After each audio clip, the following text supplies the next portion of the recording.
One example of how I've used the iPads is for histology lab, and I found that the students were fully engaged in the lab, and a lot more students that maybe wouldn't have completed the lab in the past or really gained all the knowledge that they would have in the alternative way really were engaged using the iPad and turned in excellent work. Okay, can you please tell me about your experience with the iPad? Yeah, I used the iPad in my math class. It was really cool because we got to research all the temperatures that we needed for a project we were doing, and it was awesome because we had instant access to all the information we needed, and it's something that we usually don't have, so that was really cool. Go.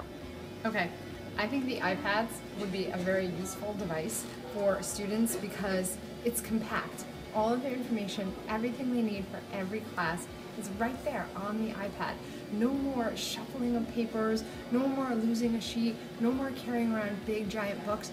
All of their work is in one place that's already organized for the student, and it's convenient for them. They want to do their homework, they sit down, they open up the iPad, everything for every subject is right inside the device. So can you please tell me about how you've used iPads in Mr. Cody's classroom?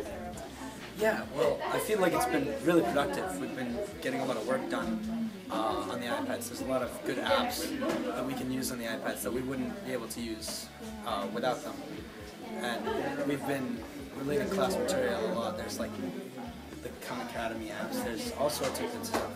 Like we also use the Show Me app, and we use it for presentations, which has been very helpful because it's like we're presenting, and we also have a visual to support it. Anything else?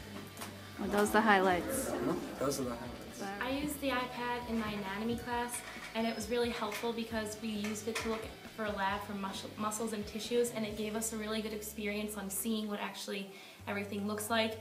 And it showed us, instead of looking at a book, we kind of learned more because we were more involved. And we also used them for a public service announcement for a disease, and it also gave us experience talking in front of the camera, and it was really fun to do something different, and it made you learn it more. One use I have for iPads would be I videotape some of my lectures and put them online.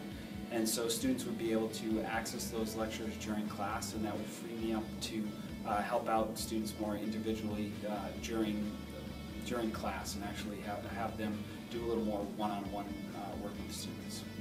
Alright, I like the new technology with the iPads because it's more engaging there in class. Because instead of just like taking notes and stuff, we kind of look up the information for ourselves using like the internet on the iPads, and then there's this app on the iPad that you can do like a PowerPoint, and it's just a lot better than just sitting there and just taking notes and doing the same old thing. Students are excited for the iPads. I gotta say, motivation has increased in my classroom. Some students who formerly did not want to complete a paper or book-based activity will continue to work on that activity just to get their hands on a device like that. There are other times where this device is the method of delivering the instruction, and as such they seem to be more focused throughout the lesson when they're using the iPad than traditional paper, pencil, book, desk tasks. Oftentimes I find that with the iPads I have to move around the room more than when I taught before I had an iPad. Kids are asking me more questions. I can only relate that to being more involved in their learning. The assignment that we're doing in geology right now is we have to find out what plate tectonics are. We are using a program on here called Keynote. It's basically like PowerPoint but on the iPad, and then we use the internet to gather information. Also we use our book, and then we relay it into the PowerPoint, and then we present it to the class.